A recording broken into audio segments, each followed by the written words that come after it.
Ok, bienvenue à tous. Donc, troisième capsule sur les réseaux de neurones. Je vais directement basculer sur mes slides, ce sera peut-être plus simple. Hop. Donc, je vais reprendre là où on en était, c'est-à-dire j'avais commencé à discuter l'idée de travailler sur une base. Alors, c'est un problème assez classique en apprentissage, hein, c'est une base un peu tordue où les données sont distribuées suivant une spirale. Donc, je vais juste vous faire un petit dessin pour vous expliquer l'idée générale, mais c'est de dire, je commence, il faut que je dessine tranquillement ma spirale. Donc, je vais commencer à partir, puis au fur et à mesure, je vais m'éloigner. Donc ça va être là, éventuellement une première spirale. Puis je vais en faire une autre, donc ce sera un classifieur. Euh, donc je vais partir peut-être comme ça, puis hop, on va tourner comme ça. Et puis après, je vais en avoir une autre à l'intérieur qui sera encore verte. Voilà, donc je vais avoir des choses. Oui, c'est ça, il faut que je le fasse dans ce sens-là.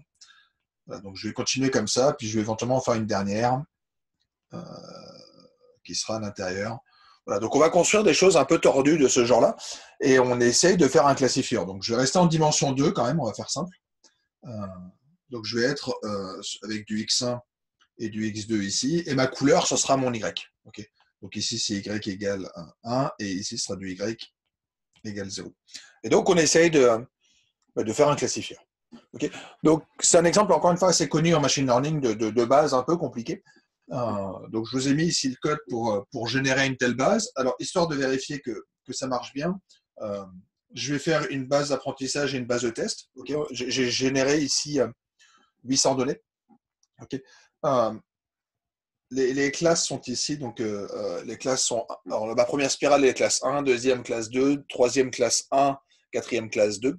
Okay, donc, je vais avoir 4 fils qui partent comme ça dans ma spirale. Donc, l'idée, c'est d'avoir. Donc, oui, je vous montre un petit peu le code, mais donc, je définis un radius, donc plus ça va, plus j'avance, plus je m'éloigne, et je vais avoir mon angle, pardon, c'est mon angle, oui, θ c'est mon angle, donc mon angle va être quelque chose qui ressemble à ça, donc ça va être une séquence qui va progressivement augmenter. Après, je fais des coordonnées polaires standards, R fois sinus θ et R cosinus θ en Y, et je bruite un tout petit peu l'angle. Okay, donc je vais rajouter un petit peu de bruit, donc ma spirale va être un petit peu polluée. Okay, et je me constitue une base d'apprentissage et une base de test. Okay, donc sur mes 800 données, je vais avoir 2 tiers d'observations qui vont constituer ma base d'apprentissage. Et ensuite, je vais regarder sur ma base de test, est-ce que mon modèle se comporte relativement bien. Alors, juste un tout petit point, histoire que le modèle ne soit pas non plus trop tordu, le bruit est quand même relativement faible. Okay, donc, c'est quand même possible d'identifier très clairement des zones juste à l'œil nu. Okay. Donc on voit la forme du classifieur qu'on s'attend à avoir. Donc voilà un peu les données. Okay. Donc ça va correspondre à la partie qui se trouve à gauche. Okay. Donc j'ai cette espèce de spirale, donc avec 4 fils qui partent dans tous les sens, et on se demande si on peut construire un classifieur sur ce jeu de données. Donc je vais reprendre les classifieurs un petit peu comme on les a construits depuis le début. Donc le premier, c'est la régression logistique, parce que c'est celle qu'on connaît le mieux en fait. Donc ma régression logistique, encore une fois, c'est un classifieur linéaire. Donc vu la nature très fortement non linéaire de mes données, il n'y a pas de chance pour que ça marche. Et c'est effectivement ce que ça nous confirme. Le classifieur à droite me renvoie les probabilités dans chacune des classes. Il a fait ce qu'il a pu, mais ça ne marche pas du tout. Je vous ai mis la courbe Rock, le IC est à 0,5. Voilà. En gros, il ne se comporte pas mieux que du hasard. Donc, vous me donnez un point à peu près n'importe où. Okay, un point ici, par exemple, il ne sait pas du tout si on est dans une zone rouge ou une zone bleue. Okay, mais alors, oui, juste un petit point que je n'ai pas raconté. Je vais commencer par prendre un exemple sur lequel les données sont très fortement non linéaires, mais en faible dimension. Et ensuite, je partirai sur les problèmes en grande dimension. Donc là, on va passer un petit peu de temps dans cette capsule sur les problèmes en petite dimension, okay, mais des fortes non-linéarités. Alors, le fait qu'une régression logistique ne marche pas sur des données non linéaires, enfin, c'est pas non plus surprenant. Par contre, on pourrait se dire, mais est-ce qu'on ne pourrait pas tenter quelque chose qui a plus de chances de marcher? C'est-à-dire, au lieu de construire un score qui soit linéaire, pourquoi pas tenter quelque chose qui serait genre juste quelque chose de polynomial? Ok, j'ai pas envie de faire des choses trop compliquées ici. On pourrait tenter des splines, on pourrait tenter toutes sortes de bases fonctionnelles en dimension 2, mais pourquoi pas juste tenter des polynômes? Okay. Donc, par exemple, je vous ai mis ici des polynômes. Donc, ça va être un polynôme, ça va être une fonction de R2 dans R. Okay. Et par exemple, un polynôme de degré 4, donc c'est un polynôme de degré 4 sur les deux composantes. Okay. Ça veut dire que la somme des degrés doit toujours être égale à 4. Donc, par exemple, ici, j'ai ma constante. Ensuite, j'ai quelque chose devant un coefficient à l'ordre 4 en x1. Ensuite, je passe sur du x1 à la 3, x2, x2 à la 2, x2, x1, x2 à la 3 et x2 à la 4. Okay. Donc, on a un polynôme de degré 2, on peut se demander si ça marche. Pourquoi ce truc-là ne marcherait pas, par contre. Le linéaire, effectivement, on se doute que ça ne marchera pas, mais pourquoi pas tenter quelque chose de polynomial. Et encore une fois, la dimension, elle n'est pas trop complexe. C'est-à-dire, si jamais je fais un polynôme de degré 4 ici, ça fait juste intervenir ces petits coefficients avec du bêta 5. Donc, ce n'est pas si compliqué que ça à introduire. Alors, je vais juste vous montrer ce que ça nous donne. Okay. Sauf erreur, cette dimension 5, 6 et 7. Okay. 7, je commence à avoir des soucis. Manifestement, j'ai un problème avec mes matrices. J'ai un modèle qui semble être parfait sur ma base d'apprentissage. Okay. Mais on voit qu'il commence à repérer des régions, puis on a une AUC qui n'a rien d'extraordinaire, okay, mais qui est nettement moins risible que celui de tout à l'heure. On a quand même un modèle qui arrive à repérer des régions. En particulier, dans les coins, on a la région bleue et la région rouge qui ressortent de manière assez claire. Okay. Si vous regardez attentivement, dans les quatre coins, dans cette partie-là, dans la partie-là, dans la partie-là et dans la partie-là, on est quand même capable d'identifier très clairement les couleurs. Au centre, on a plus de mal, mais encore une fois, au centre, c'est un petit peu diffus.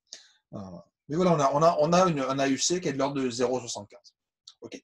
Donc, on peut quand même utiliser une régression logistique à condition de le faire proprement. Alors, on peut se demander, est-ce que la régression, est-ce un classifieur construit avec un arbre marcherait? En fait, de manière assez surprenante, sur ce problème, ça marche très très bien. Okay.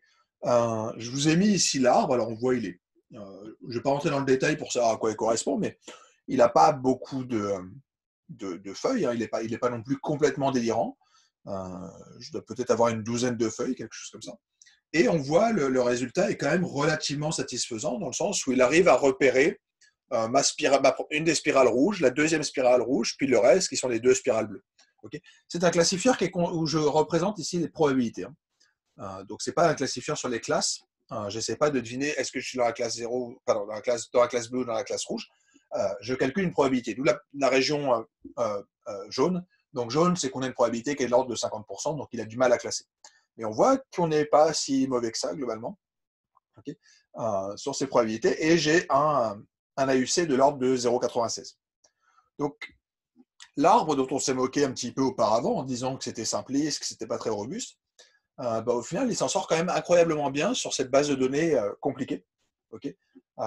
Mais on n'est pas dans un problème en grande dimension et en fait, notre dessin se pixelise relativement bien. Donc finalement, on voit qu'avec ces découpages en rectangle, on n'est pas non plus si mauvais que ça. Et donc, on arrive à peu près à capturer de manière assez surprenante, en fait, je pense, le comportement en termes de spirale. Une fois qu'on a vu les arbres, on va plus loin, les forêts. Donc, si on fait des forêts, ça marche super bien. Donc, sur ma base de test, donc j'apprends sur ma base d'apprentissage et je valide sur ma base de test. Donc, le AUC est construit sur ma base de test. J'ai quand même un AUC à 0,998. Okay. Donc, à 99,8%, ce qui est quand même très, très, très élevé. Et on voit sur le dessin du milieu, effectivement, il arrive à bien capturer les régions rouges et les régions jaunes. J'ai remis le graphe à droite. Effectivement, on voit qu'il y a des régions qui sont un petit peu indéterminées. Mais voilà, encore une fois, on ne sait pas exactement où se trouve la frontière entre la région rouge et la région bleue. Donc, c'est normal. J'ai envie de dire que c'est assez normal, finalement, d'avoir ce jaune sur la courbe du milieu, parce qu'effectivement, on a du mal à savoir.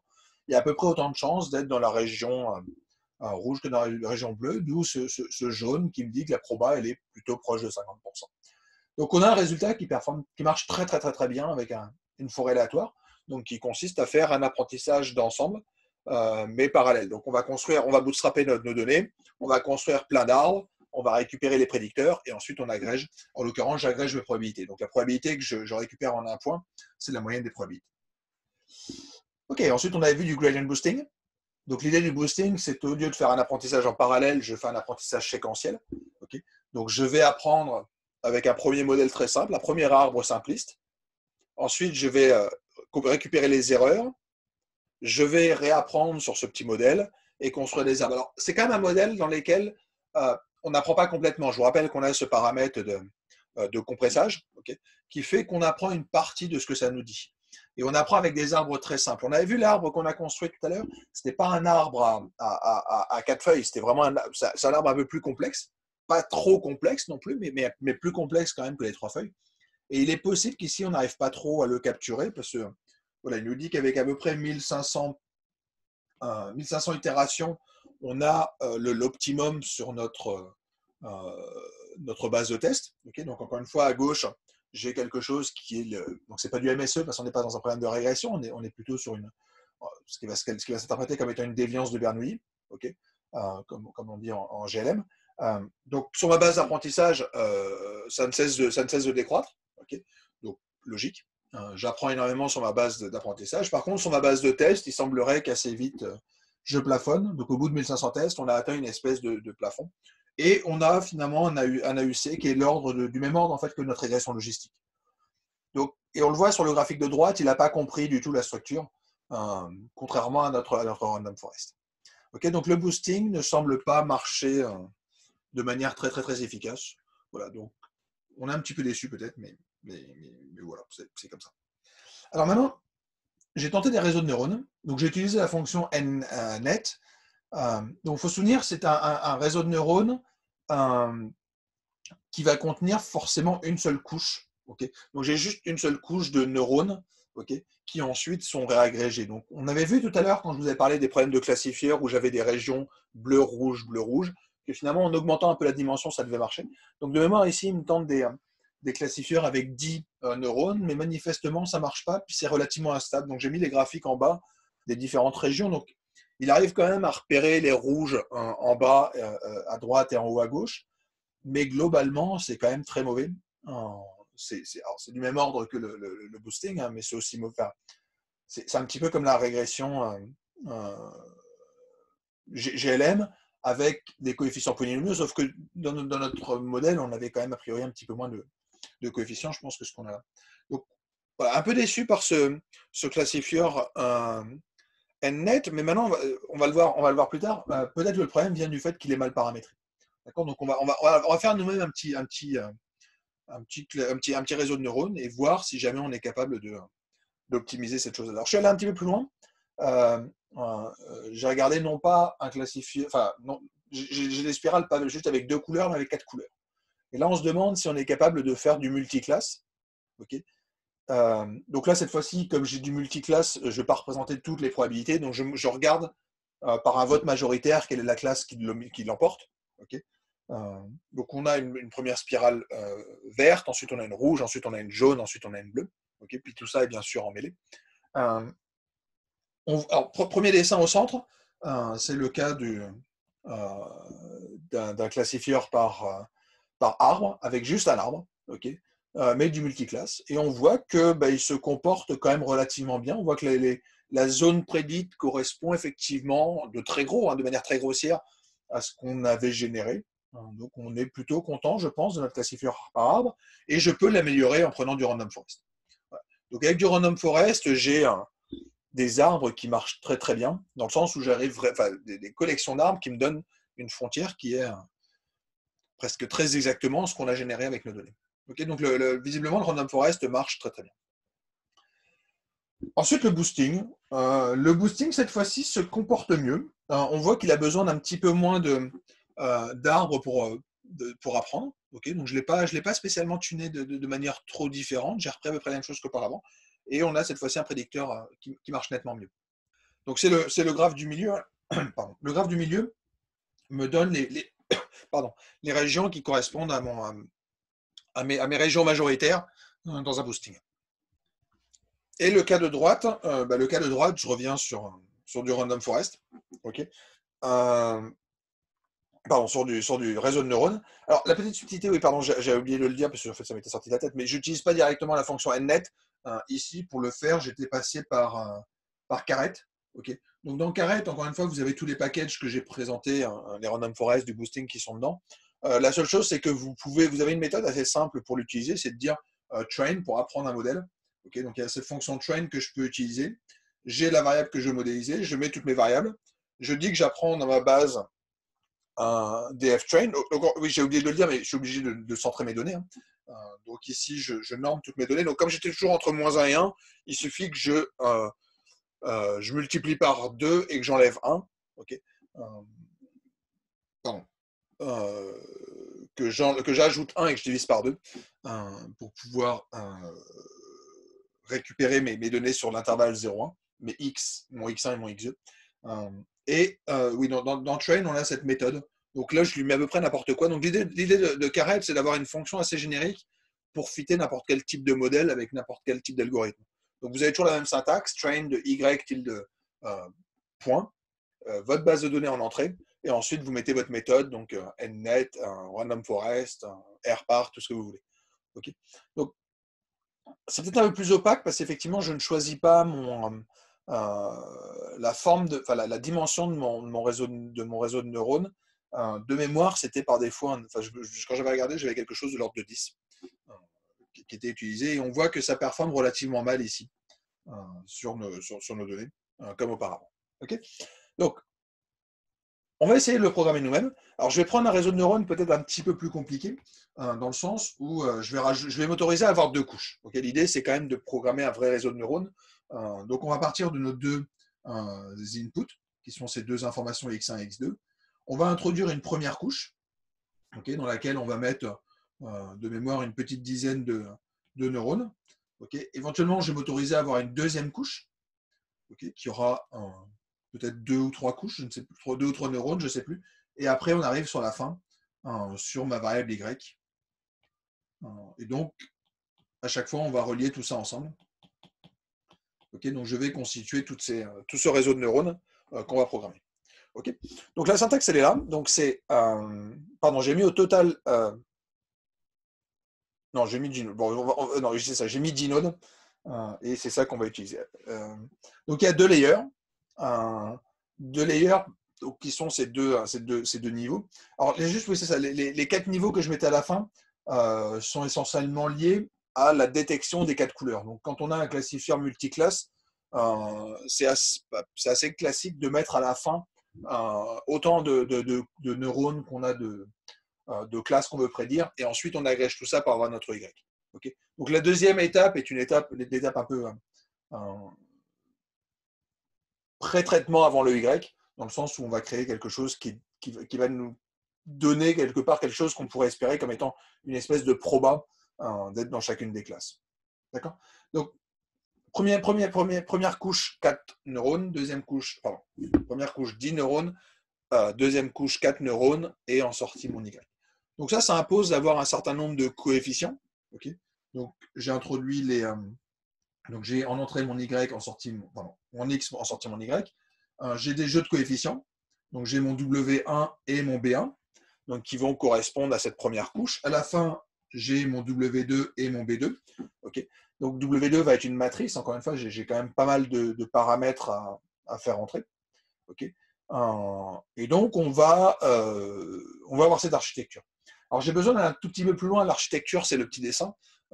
Formellement, il nous faut quand même les fonctions. Je vous rappelle, on va dire que c'est f de oméga 0 plus la somme des oméga transposés x. Okay. Il va falloir que je spécifie quel genre de fonction est-ce que je veux utiliser.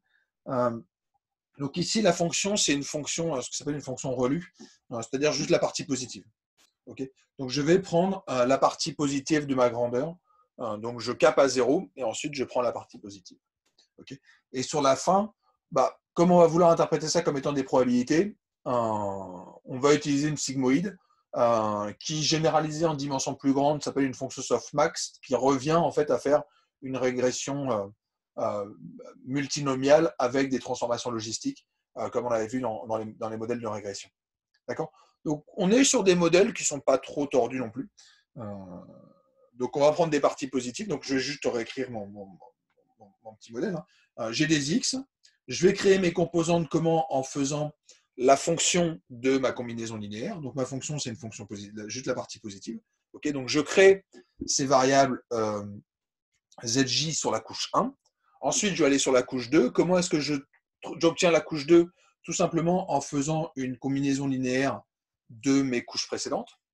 Okay, et alors, j'aurais pu mettre ici ma fonction. En fait, ma fonction, je vais la mettre indirectement parce que je trouvais que ça avait plus de sens de le faire comme ça. Je vais construire mes probabilités.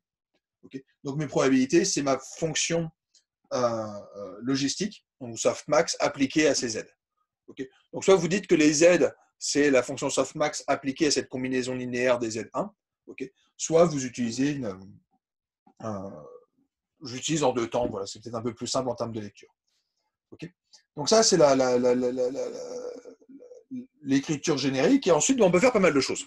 On peut faire pas mal de choses, en particulier donc notre fonction de perte. Moi, je vous ai présenté des pertes de type... on a vu toutes sortes de choses. On a vu des pertes quadratiques, on a vu des pertes anthropiques. Donc, c'est un peu ce qu'on utilise ici. Mais en fait, on peut faire même mieux, on peut pénaliser. Donc, c'est ce qui est fait ici, où on a donc nos fonctions de perte, nos pertes individuelles qui interviennent ici, qui sont qui ont à voir avec cette histoire d'entropie. Donc, on a des choses qui nous font beaucoup penser à la fonction de vraisemblance dans un modèle multinomial. Et je vais rajouter une petite composante ici pour avoir un modèle qui soit, si possible, pas trop compliqué. Donc, je vais pénaliser, tout simplement, en fonction de la norme L2 de mes poids. Okay, donc, on voit apparaître ici un modèle un petit peu ridge logistique, okay, sur ma fonction de perte. D'accord. Donc, juste pour vous dire on a quand même une souplesse avec les modèles neuronaux, dans le sens où on peut en plus pénaliser pour éviter d'avoir des modèles trop compliqués. D'accord. Donc l'algorithme, il est relativement simple. Alors je vous laisserai regarder un petit peu en détail. J'ai plutôt passé du temps sur l'analyse de la sortie. Okay. Mais c'est juste, je vais programmer ma descente de gradient.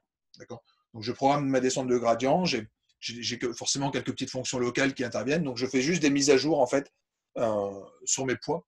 Okay. Donc l'idée, c'est d'apprendre sur les poids. Donc c'est comme dans un modèle de régression, j'apprends sur mes bêta chapeaux, je pars de valeurs initiales et ensuite je vais apprendre mes bêta chapeaux. Donc là, c'est pareil, on va construire des formules qui vont nous permettre de récupérer CW et CB, okay, avec une formule de mise à jour. L'avantage, c'est qu'une fois que j'aurai itéré suffisamment, donc plusieurs milliers de fois, je vais avoir mes poids W et ensuite je peux faire mes prévisions. Et mes prévisions, c'est ce que je vais utiliser pour faire mon dessin, quoi, pour voir si jamais j'ai bien appris. D'accord. Donc le code que j'ai fait, je vous ai mis une version un peu simple parce que déjà je trouvais que c'était long, ça prend la place sur 3 slides de mémoire. En fait, le vrai code que j'ai fait tourner est plus long parce que là, je le fais juste sur ma base. Donc, j'ai ma base de test et j'apprends. Mais en même temps, il faudrait tout apprendre, en tout cas, tout implémenter sur la base de test. Et donc, en particulier, la fonction de perte, quand je la calcule, je dois la calculer sur la base d'apprentissage, mais aussi sur la base de test. Okay, donc, il y a juste besoin de rajouter ça. Donc, le cœur de ma fonction de neural net, il est ici. Okay, donc, je lui donne quelques inputs relativement simples. Hein. Je lui donne ma base d'entraînement, une base de. Normalement, je devrais mettre mon Y. Manifestement, j'ai mal découpé. Ici, ce que je devrais avoir, c'est mon Y train. Okay. J'ai des taux d'apprentissage à chaque étape. J'ai un paramètre de régularisation. J'ai un H, c'est tout simplement le nombre de neurones que je veux. Okay, dans ma première couche. Hein. Le deuxième, ça va être fixé à 4. Donc, tout simplement parce que j'ai 4 couleurs. Mais la classe intermédiaire, la première, il faut que je fixe le nombre. Et ensuite, j'ai le nombre d'itérations que je vais avoir dans ma boucle d'optimisation, tout simplement. D'accord. Donc, je crée tout ce qu'il me faut ici. D'accord. Donc, je mets mes paramètres. Je redéfinis tout sous forme matricielle, parce que derrière se cachent des calculs d'algèbre linéaire, donc j'ai besoin d'être vraiment sur un format matriciel et pas sur une format de base de données. Je définis mes poids W1, W2, B1, B2. Alors, je ne mets pas des poids nuls parce que sinon ça ne démarre pas. Donc je pars de valeurs très petites, puis je les bruite un tout petit peu. Okay. Donc je rajoute du bruit juste pour pouvoir lancer mon algorithme. Okay. L'essentiel de mon algo, il est planqué ici, c'est dans mon itération ici, où là je vais faire ma mise à jour sur mes W1, W2, B1, B2, et à la fin, je ressors tout. Okay. Donc le code est comme ça. Donc qu'est-ce qu'il y a dans la boucle? Il y a ça. Okay. Donc j'apprends ma première couche. Okay. Donc je vais faire mon Pmax de 0. Donc je prends vraiment la partie positive de X, W, okay, plus mon B1. Je le mets sous forme d'une matrice. Ensuite, je regarde mes scores. Donc je commence par calculer mes Z1, je calcule mes Z2. Okay. Une fois que j'ai mes Z2, je calcule les scores qui vont me donner mes probas. Okay. Une fois que j'ai mes probas, je calcule mes pertes. Okay. Donc, on a les logs des probas qui doivent intervenir. Je calcule ma perte, donc qui est ma somme de mes logs des probabilités multipliées par la valeur de y, et je moyennise tout ça. Donc ça, c'est la fonction de perte, mais sur la base, encore une fois, d'apprentissage. Et ensuite, je vais mettre à jour mon algorithme itératif dans le sens où je vais calculer mes petites variations dW. C'est vraiment une descente de gradient. Je pars d'un W et je vais trouver un petit dW qui va me faire bouger dans la bonne direction. Okay, donc c'est ce qui est calculé après, où je fais des calculs de dérivés de mes scores. Donc l'avantage, c'est que ici, toutes mes fonctions sont relativement simples à dériver. Donc j'ai mes petites variations ici qui interviennent, puis on voit arriver mes notions d'apprentissage ici, où j'apprends avec un paramètre de régularisation. Donc l'idée, c'est vraiment la descente de gradient telle que je vous l'ai fait sur le petit dessin. Okay, je calcule mon gradient, puis j'applique un petit coefficient. Alors je l'ai mis constant, je ne l'ai pas optimisé, mais ça, c'est pas très grave. Pardon, c'est ici. Sur à quelle vitesse est-ce que je mets à jour. Okay. Mais voilà, j'ai ces fonctions-là qui sont donc dans ma boucle et qui me permettent de mettre à jour mon algorithme et qui me font apprendre. Okay, donc on va pouvoir vérifier que ça marche. D'accord, donc je l'ai fait ici. Donc j'ai fait ma fonction nnet. Donc j'apprends sur ma base d'apprentissage. J'ai mon x, j'ai mon y. J'ai mon step size. J'ai mon degré de régularisation. Donc la régularisation, pardon, j'avais peut-être pas insisté là-dessus, mais elle est cachée ici. Donc ma perte régularisée, elle est là. D'accord, donc ça fait intervenir ces deux coefficients-là. Donc j'ai du alpha multiplié par la somme des. En gros, la norme L2 de mes poids W1 puis la norme L2 de mes poids W2. Okay, donc c'est aussi le gros avantage de sortir le coefficient B de mes paramètres, parce qu'encore une fois, les fonctions ridge, elles s'appliquent uniquement aux paramètres d'intérêt qui sont associés à des variables d'apprentissage. Okay, donc c'est du ridge, donc je n'ai pas de sélection de variables ici. Okay, je ne me suis pas amusé à faire du lasso avec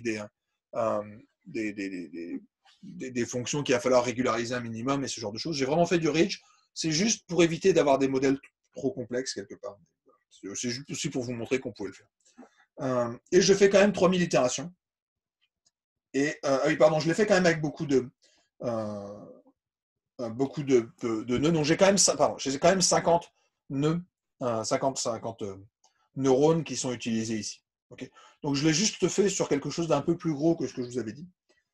Et ensuite, je fais ma prévision. Donc, ma prévision, c'est juste, je prends mes paramètres, je les fais passer dans mon neurone, c'est-à-dire que je calcule mon Z1, je calcule mon Z2, j'obtiens mes probas et je prends le maximum. Donc, c'est ce qui est fait ici. La première couche cachée, je récupère tout ça dans une matrice, je calcule mes scores. Donc, mes scores, je vais ensuite les transformer en probas et je vais prendre le maximum. Alors, en fait, je n'ai même pas besoin de faire cette transformation. C'est aussi pour ça que je ne l'avais pas mise dès le départ, c'est qu'en fait les pays sont intéressants en termes d'interprétation, mais comme je fais un vote à la majorité, quand on est maximal sur les pays, c'est qu'on était maximal sur les ZJ.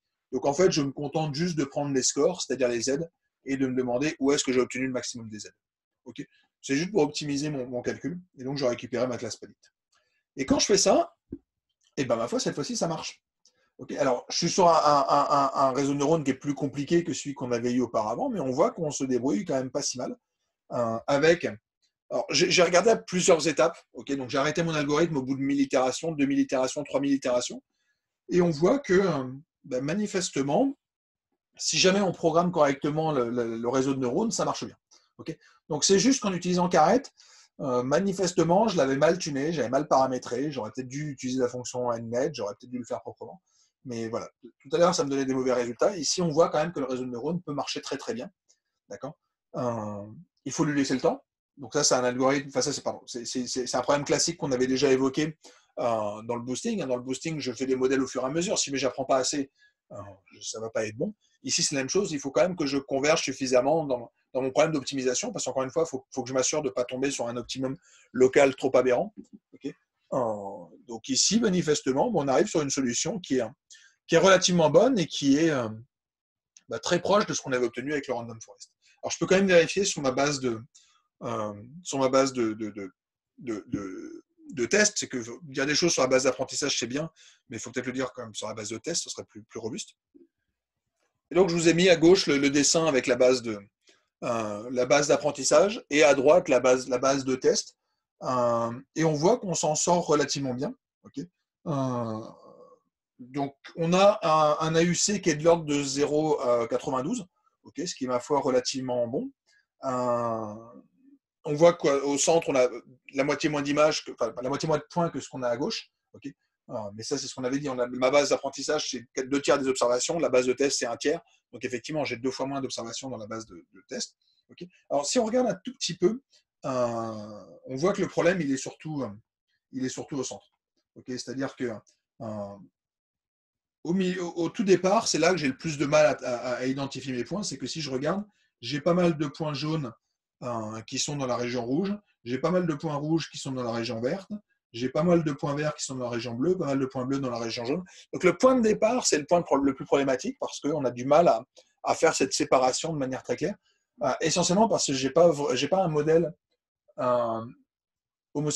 un modèle homocélastique sur mes résidus. Donc peu importe l'endroit où je me trouve, mon bruit va être à peu près le même. Donc forcément, au départ, le bruit il a beaucoup d'importance, alors que sur la fin, on voit, on évolue toujours autour de cette courbe-là, avec une variation qui est relativement faible. Okay. Mais au centre, on a du mal à classer. Voilà. Donc manifestement, on y arrivait quand même bien avec le random forest. Alors je ne sais pas si c'était un coup de chance ou pas, mais mon réseau de neurones ici a un petit peu de mal. Après, on est quand même à 92%, donc c'est pas non plus si mauvais que ça. Mais voilà, on est en dessous quand même de ce que nous proposait le random forest. Ok, je vais peut-être m'arrêter ici pour faire une petite pause, puis on va continuer après sur une autre application des réseaux de neurones. Donc cette fois-ci, je vais attaquer le problème de la grande dimension avec des classifieurs d'images. Donc c'est le problème de MNIST. On va essayer de deviner si une personne a écrit des 0, des 1, des 2, des 3, des 4 et des 5. Ok, qu'on avait déjà un petit peu abordé dans la partie non supervisée, mais là on va essayer de superviser et de classifier ça correctement. À très bientôt donc.